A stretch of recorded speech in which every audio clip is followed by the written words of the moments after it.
觉得韩国瑜为什么会有这么多的粉丝？他的魅力在哪里？我觉得是他，其实我觉得他的讲话的那个 EQ 也很高，对，然后我觉得他的台风也蛮不错的，就是当初可以激励到台湾人的那个，就是他当初在选市长的时候激励到台湾人的那个心灵，就是那个灵魂吧。对，我觉得他的讲话，他的演讲也算是不错的，就是会给台下的观众是有那种希望的感觉。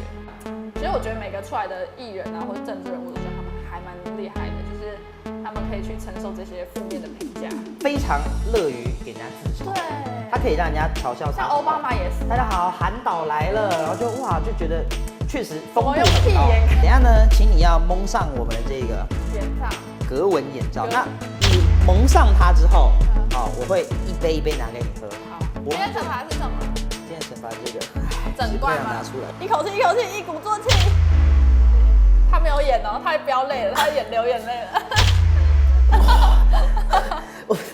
好险我没有输。看看政治，听听时事，评论新闻就看今日。各位观众朋友，大家好，欢迎收看本周的闹笑人呐，我是主持人纯。那今天呢，我们非常开心啊！每一次呢，每个礼拜到这个节目，我相信所有人都很期待这礼拜又来了什么样新的又有特色又漂亮的美女啊！今天让我们一起掌声欢迎小竹。Hello， 大家好，我叫小竹。来跟镜头自我介绍一下。我叫小竹，然后呢，我身高169公分，体重52公斤，我的三围呢是32 D 24 34。那目前呢是在展场做一些活动，就是本身是外拍模特，然后呢也有在接一些展场 SG 的工作活动。什么星座的？天秤座。天秤座。那你跟我讲两个天秤座的特色。优柔寡断。优柔寡断。对，就是可能选择障碍，就是买个东西可能要想很久，就是要 A 还是要 B， 然后就会决定很久，最后 A、B 两个都买。那你最容易感到疑惑的是什么决定？吃饭？应该是买衣服吧，就是可能一件衣服黑色好看，白色也好看，粉红色也很好看的状况之下，然后就会在那家店里逛很久。那如果没有朋友的话怎么办？最后就都买，都买哦，不然就是都不要买。所以这边也告诉所有这个收看我们节目的人呐，如果你是天秤座的人，一定要更努力赚钱。对，不然就是都不要买。对 OK， 好，那你知道我们最近这个时间很接近选举，对。那其实我知道台湾年轻人可能对就是你的生活跟社会经验没有那么充足嘛，但是你对选举有你自己的看法。你可以简单的告诉大家一下，你觉得明年的这个选举，你觉得是什么？明年就明天就等一下。对。那明年这个选举你有什么看法？我觉得大家可以，如果就是要投票，但是我觉得就是要多看一下，就是不要只听一方的言论，就是或是新闻就只截取某一块，就是很多东西就是我觉得还是要自己去研究一下，就是不要以偏概全，或是就是可能新闻这么多，然后你就只看某一块你想看，或只听你想听的，然后去决定你要投谁。我觉得就是可以多看多听啊，然后也可以跟人家多讨论，但是就是不要吵架，因为我觉得很多就是现在就是说，你一定要投1号，你一定要投2号，你一定要投，就是会很生气的那种，就是讲到大家就会因为很多就是我跟朋友讲话讲之后，就讲到两方如果是不同的，他们就会讲到吵架或者什么之类的，我觉得，所以我觉得还是多听多看这样子。其实你不觉得政治很有趣吗？还蛮，而且尤其是到选举前。就是每次不管是市长啊还是总统，就是在选举前我都觉得好可怕，然后但是选完之后马上风平浪静了，就是一种很有趣的台湾现象。台湾的选举周期这样嘛，2年地方，2年中央。对。所以其实你根本没有什么喘气的机会，就选完总统大家台湾安静下，他又要选市长啊，太快了吧？对，有时候就是会选举周期蛮密集的啦。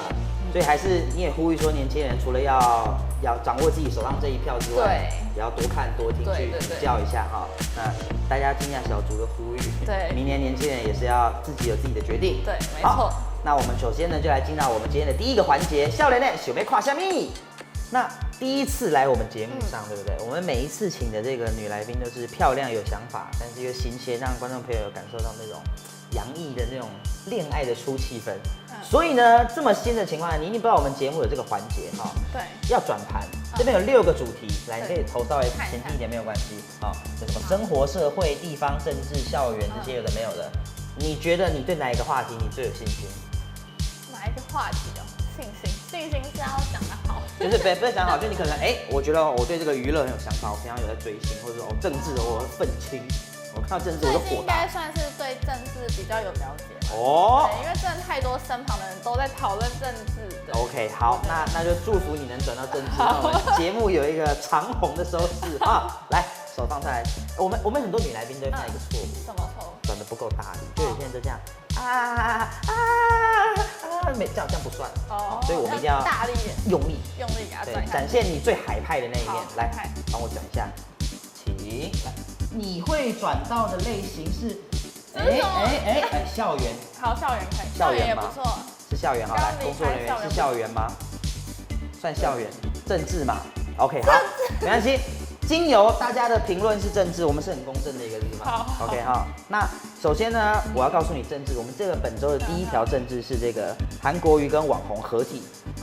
选民说昨日馆长，今日伯恩。好，你知道韩国瑜去年他在高雄的时候，他选高雄市长的时候，他有跟馆长直播嘛？那他也是确实是经由那场直播之后，让很多年轻人对韩国瑜当时是充满信心跟期望的。那中间经过了这段时间之后，大家可能对韩国瑜，你知道人一长时间，有些人就会对你有不一样的想法，不一样的声音就出现了。对，那韩市长可能就好坏参半的风评就渐渐的起来了。那经过这么一段时间之后呢，他又找了这个新一代的脱口秀达人伯恩，也是非常有影响力的一个年轻的一个脱口秀的人才。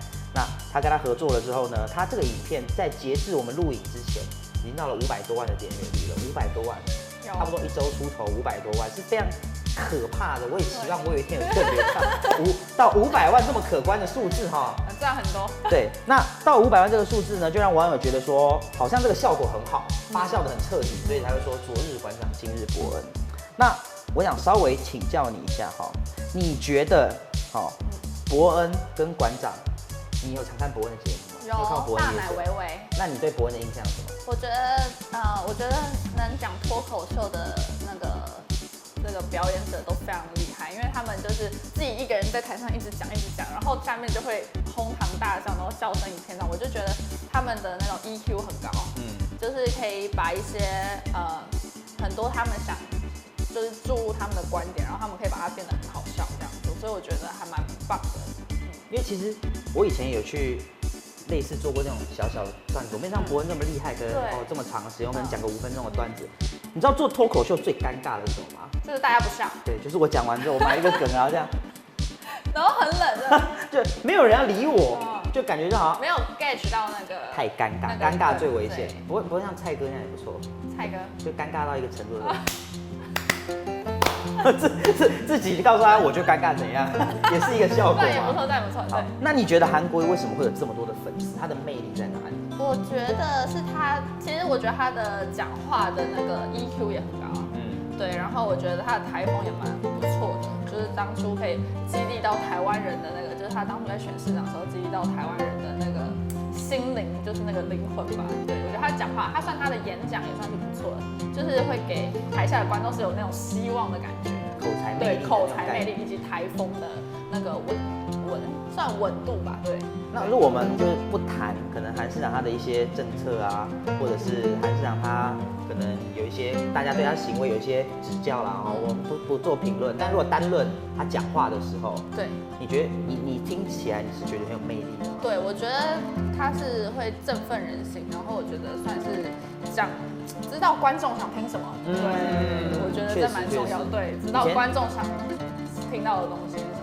那线上这么多的网红像伯恩这一种，你自己最欣赏哪一个网红？网红吗？没关系，我没有跟任何人问，可以直接讲没关系。我蛮欣赏就是那种情侣，对，情侣出来组的，像什么重量级，对，然后还有一些就是马来西亚的那些，对，我觉得蛮多搞笑，但是他们其实就是蛮有趣的，就互相恶整，但是就是会看到情侣那种很相处模式。对，我觉得那些网红还蛮好玩，但我觉得好像还有一些就是比较像那个这群人啊，这群人，对，我就觉得很多人看，对，就是也很红，对。那你现在有男朋友吗？没有。那如果你有男朋友，你会想跟他那也要先看男朋友帅不帅。对对对，要先可能要看他有没有表演的欲望。可是如果男朋友就他可能我不是污蔑任何人，但是如果男朋友可能稍微体宽一点，那也很可爱的话也可以啊。体宽一点，然后可能脸也肉一点，然后戴个眼镜呆呆的，你会跟他一起玩吗？可以啊，可以啊，这样子因为抓效果感觉不错。观众也许也喜欢这种效果，不同感觉的就对了。但是我看目前就是男生好像都是蛮帅帅的，然后蛮有表演的欲望，但是好像很多男生可能会觉得比较不喜欢吧，如果不是平常有在接触这一块。帅帅的男生啊，一般好像就比较不会去想扮丑，对不对？对，有点小包袱的感觉。偶包。OK， 好，那我们来看一下这个第二则哈。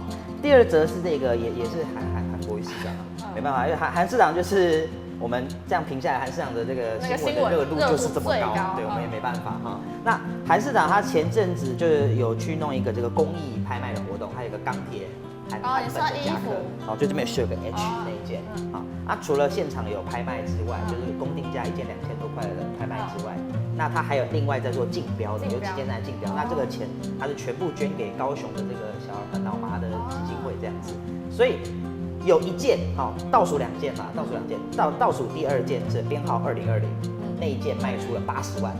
80万，好，那当时那没啦，怎么办呢？可是感觉气氛还没有到最高潮，所以韩市长就干脆果断的脱下这样的 H， 脱下来之后，然后那个许淑华拿起来，这件是韩市长的，有韩市长的汗水跟他在外奔波辛劳留下的血泪，然后什么的。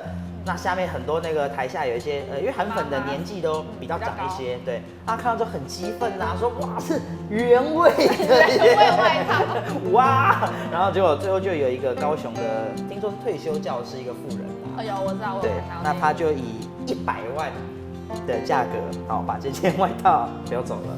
那其实我觉得不管韩市长他有没有让高雄发大财，可能这个时间还不够，我们还没有办法去看出来，但我觉得这个韩国瑜系列周边商品已经好像蛮发大财了哦，光这一次总共卖出了1000多万，对，真的确实是很不可思议啊！因为其实政治人物有卖出这个价格，像那种棒球、篮球明星的签名球那种感觉，对不对？那你曾经花过多少钱去买明星的商品？明星的商品好像没有我不太追星你不太追星？对，因为我觉得有点太，就是从以前。追星的年纪应该是国中开始有接触这种东西，然后那时候像我妹妹就喜欢罗志祥啊什么之类，那时候罗志祥刚好很红，然后可是我自己她会去买专辑啊，我妹妹会去买，可是我就还好，因为我就比较收钱的人，就是我不太会觉得，我觉得支持崇拜她就好了，就不会特别想去买她的周边产品。可是你会买红白粉的衣服红白粉？对，你不是说衣服？那不一样，那是你不是说你很守钱吗？出来工作之后有在赚钱，但是追星应该是国中、高中对，所以仅限的，如果钱是有限的情况下，对，但是比较不会花在明星的周边产品。这想法很正向，开源嘛，开源大于节流。小时候要节流嘛，小时候要节流，因为没对爸妈的钱不好意思乱花。长大要开源，那就可以。那你有没有什么心中欣赏的偶像？心中吗？就是欣赏是说就是蛮喜欢的，梦想中的男朋友型。对，也可以。应该是彭于晏、彭于晏跟张孝全。好，那彭于晏的原味内衣，我会觉得有点恶心。原味内衣买不下去是不是？好，那彭于晏的可能跟彭于晏约会1天，你可以花多少钱？1天 all day 24小时，到你睡着他才离开，在你睡着之后就把棉被盖上，悄悄的离开，你愿意花多少钱？愿意啊。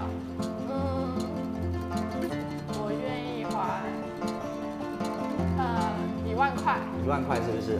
可见这个年轻人跟我们钢铁韩粉确实在，当然了，你可能目前收入跟存款也没有那么的丰厚，但是说不定有朝一日，等你也50、60岁的时候，那时候如果彭于晏还风韵犹存，你可能就会花100万买彭于晏的1天。应该也不会吧？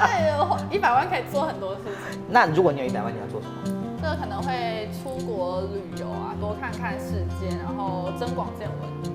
你是很喜欢出国玩？对，因为我觉得其实就是我自己，其实有时候工作也会出国，然后我就会觉得出国玩之后，你会觉得回到自己的家很很好，然后自己的那个环境，然后又会觉得台湾很棒这样子。就是有时候真的出国走一遭之后，你就会觉得哦，台湾其实真的很棒。最喜欢哪个国家？我最喜欢吗？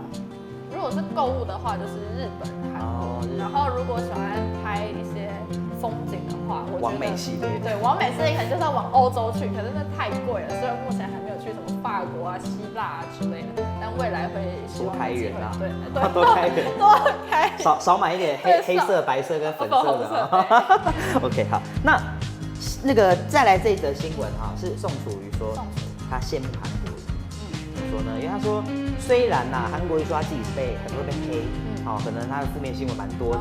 那宋楚瑜说，其实做政治就是出来做政治当公众人物，没有不被黑的，多跟少而已嘛。那韩国可能黑的比例高，但是韩国有人关注啊。宋楚瑜羡慕他什么，你知道吗？宋楚瑜说，我出来选之后，蛮多国民党的人觉得我出来捣蛋，也在骂我。可是没有人关注我啊，就是你知道什么叫羡慕吗？就是你被骂，但还有关注，对你至少骂到有人看。我被骂还没有人理我，大家就单纯的搜寻宋楚瑜然后来骂我，就他难过嘛。所以你会觉得说你羡慕韩国瑜吗？如果是你的话，如果嘛，我的话嘛，我其实有一点羡慕，但有一点不羡慕，因为我觉得就是。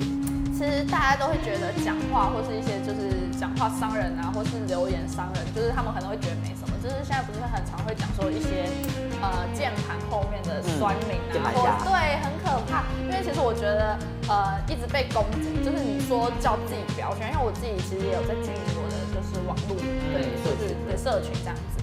然后我就会觉得说，因为我的还算，因为我没有到很红，但是我就想到，如果我有一天如果很红，或是会有什么事情不好的，然后爆红了，或是干嘛的，但是下面的留言都是不好的时候，你就会觉得其实是很难过、很伤心，就会觉得说大家其实是对你很多负面的评价或是不喜欢，因为你一个人没有办法做到，就是让所有人都喜欢。所以我就觉得说你要说这件事情好吗，还是不好？其实我觉得要看个人的那叫什么？承受力，对承受力，对算不算玻璃？对，就是你有没有玻璃心？因为我觉得大多数人还是不太喜欢，就是自己被讲说，你好丑，你好胖啊，你好怎么样这样，伤人。对，很伤人，因为我觉得实在太伤人。可是我觉得韩国瑜真的算，其实我觉得每个出来的艺人啊，或者政治人物，我都觉得还蛮厉害的，就是他们可以去承受这些负面的评价。我姑且不论大家觉得韩国瑜的人或是什么政见怎么样，但我个人蛮钦佩韩国瑜一点。就是像他上《博文夜秀》那个时候，他是非常乐于点燃自嘲，对，他可以让人家嘲笑他。像奥巴马也是，大家好，韩导来了，然后就觉得确实风度很高。对，风度真的很高。对，真的，我觉得那真的很难，就被大家骂成这样子。如果是我上去，我一定会觉得很难过，或是会想哭，会觉得什么，因为我们实在太那个玻璃心了。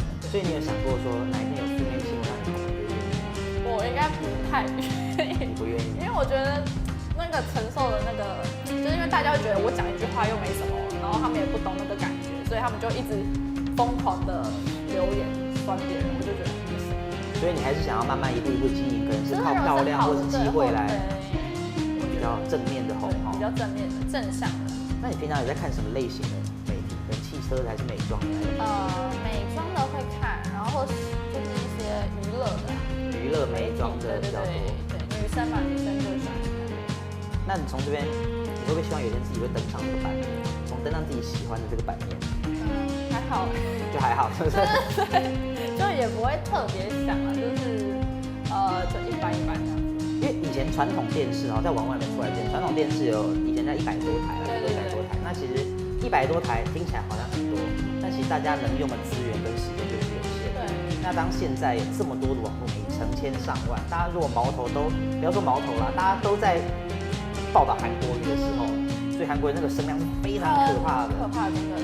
所以我自己是，就你打开哪里都是韩国瑜，对，不想看到他都不行。就你滑，又是韩国瑜，再滑，还是韩国瑜。对，朋友的留言也是在那个政治新闻下面。我自己有时候还是会有一点羡慕啦，但是想想我承受得住吗？真的。所以我们还是在那边，我们必须要佩服韩市长，就他的风度跟他的高度啦。那或许大家觉得他的政策怎么样，要不要投他？那大家还是可以自己去判断跟选择。好，那这边呢我们就聊到这里。好，我们严肃的就先到这里。接下来我们要进入下一个。好，下一个环节就比较有趣了哈。我们搜寻的是网络上这个网民乡民在 PTT 或者是 D 卡上面 po 文啊讨论的东西，然后彭里来实测。哦，我们就直接来实测。你想知道今天做什么事吗？想，休息一下，马上回来。OK， 看到我们装这么多奶茶了哈。今天呢，就是因为我们那个 Now News 有做了一则报道，在 PTT 上面有网友说，他走进超商，他心中认为最雷、最黑名单的奶茶是哪一个口味？那其实就藏在这5个其中之一，但是我们基于这个媒体人的道德，我们就不说是哪一个。那如果有兴趣的朋友呢，再自己帮我们搜寻 Now News 的原文，它里面有正确解答，告诉你哪一个是那个网友心中最雷的奶茶。好，那今天你有看到这5个奶茶吗？有。我听说啦，你在资料上显示你也是蛮爱喝奶茶的一个人。对，还蛮喜欢的。我觉得我应该可以全部猜对。这么大胆的发下狂语，跟我这个号称是90后的奶茶王，我觉得这个我们就必须要来 PK 一下了，绝对是要 PK 一下哈。那等一下我们的游戏规则是这样，我们今天直接做游戏。这边总共有5种奶茶，我们一共准备了10杯。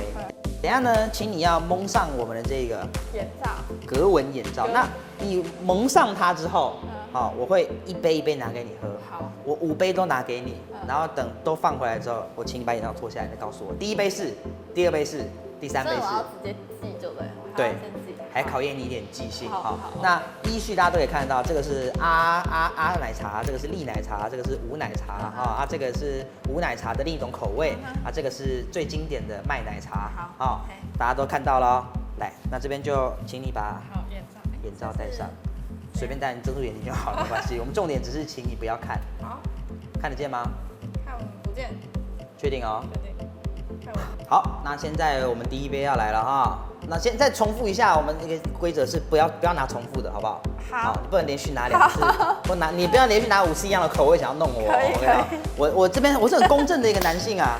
第1杯来了，我们第1杯要拿这个。来，还闻，你闻得出什么来？专业的那个狗鼻是不是？请喝。第一杯，好。口渴是不是？有一点。好，第一杯我们放这边。好，第2杯来了。第一杯有点紧张了。我依序放这边。好，第2杯来了。第2杯是这个，好了，这个来。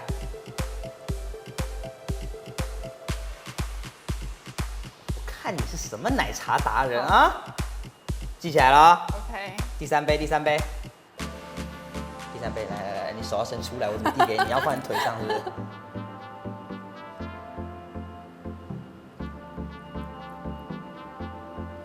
？OK， 好，看你很有自信的样子哎，有信心哦。有信心。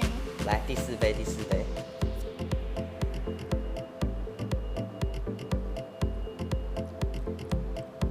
好。OK 哈，第4杯记起来了，最后1杯。手。我看不到啊，等一下。看不到可以伸手啊。好了。好，来，请你把你的眼罩也不能拿下来了。第一杯是铁观音。OK， 第1杯答对了，第2杯是什么？第二杯是阿萨姆。Incredible，OK， 好，第2杯你也答对了，第3杯是什么？麦香。我还没拿，好，第3杯你也答对了，好，第4杯。第4杯是浓。哇。第5杯是那个最后一个立顿。考验记性啦，没错。好，来把眼罩拿下来。不是，你知道玩这个游戏有时候最尴尬的就是这样，当先攻的人全对的时候你知道我以前我喜欢打篮球，那我们以前打篮球，我们现在用废话来带过这个环节，那时间到我们就不用录了。因为我们打篮球的时候这样。今天有处罚是不是？对，我们打篮球的时候是这样坚持要讲就我们以前比罚球游戏，然后前面那个一直投进怎么办？后面的人是不能输啊。对。好了，那你喝完的在这边，那这边就交给你了。好，上眼罩。那你要自己记得拿什么给我，你不要骗我哦。好，我是很公道的哦，我们是秉持的公正，都有摄影机为证哦。OK。不骗我哦。会紧张吗？不是，我有不能输的压力。好。好了吗？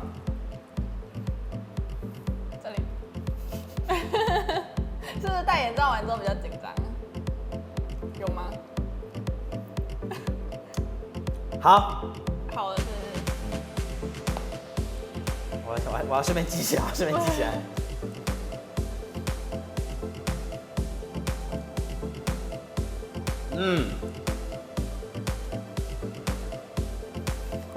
好难哦。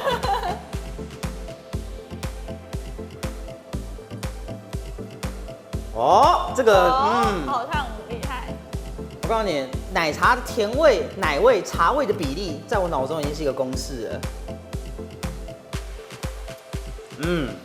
好，没有问题。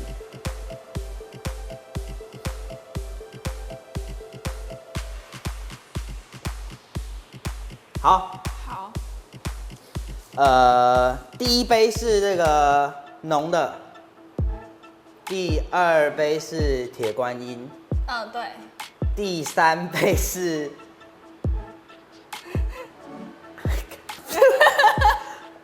第三杯是，好啦，豁出去了。第三杯是阿萨姆，是吗？第四杯是麦香，是吗？第五杯是立顿，是吗？妈，不是吧？所以第一杯是什么？第一杯是这个啊。第一杯这个没错嘛？第二杯是这个。第一杯这个没错嘛？好，第二杯是这个嘛？对啊。第三杯是什么？第三杯是什么？你再喝一次。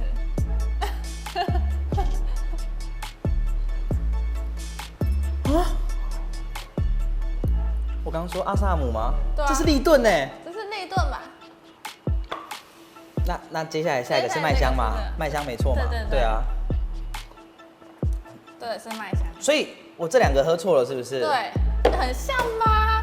阿萨姆很经典诶，阿萨姆是老牌。那你刚刚怎么猜对的？因为我很喜欢喝阿萨姆，我也很喜欢喝立顿。OK， 其实这个游戏呢，我们这个环节本来是有一个惩罚的活动的。那因为主持人输了，所以今天的惩罚活动就取消了。各位观众朋友，我们就下礼拜再见了。不可以这样子。好了。今天惩罚是什么？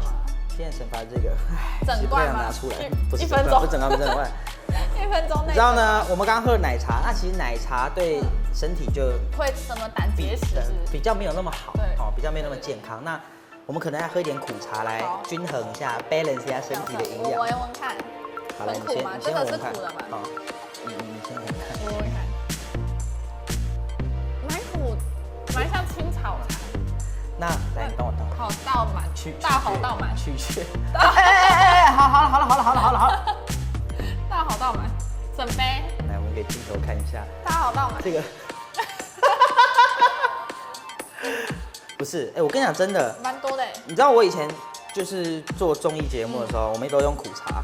但其实我以前都是给艺人朋友喝苦茶。好，但有这么多吗？我自己没有喝过。那好喝吗？应该不错吧？不是，你刚喝完奶茶。我上礼拜节目我也有上惩罚。我上礼拜节目我也有讲，我说像以前有个卡通的小当家，你知道，他们有个观念就是，你如果先吃了口味重的东西，你再吃口味淡的东西，你就觉得很。这口味淡吗？不是，我说你吃了这么甜的东西，你再来喝这么苦的东西，就会觉得特别苦。先苦后甘。你是先甘后苦。不是我不是这么养生的人，你知道。喝喝看。好喝吗？很苦哦，真的很苦。你给我有杯子吗？我也想喝喝看。真的有这么苦吗？我那一天也是上一个节目，他给我吃大碗麻辣干面，然后真的超辣，我辣到飙泪。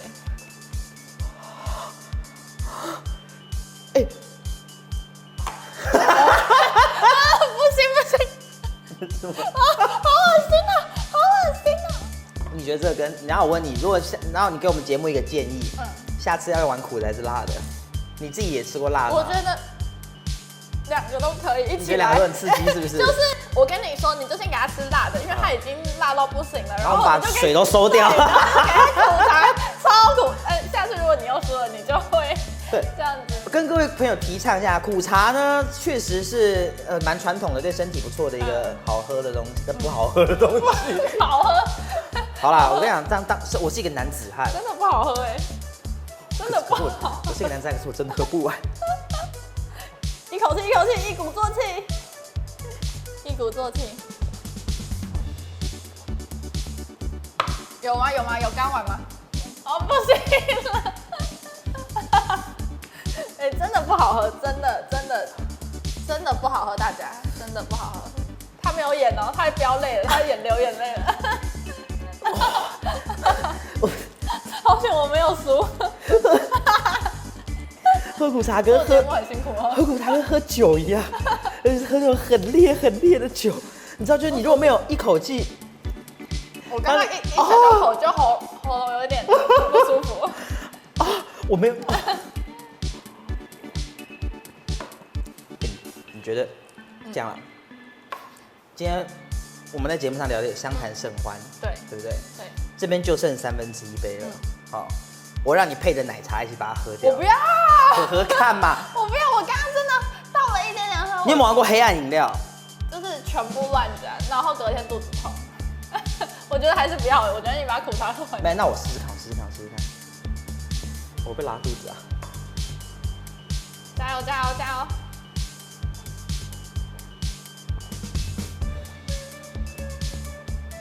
好，太棒了！哦，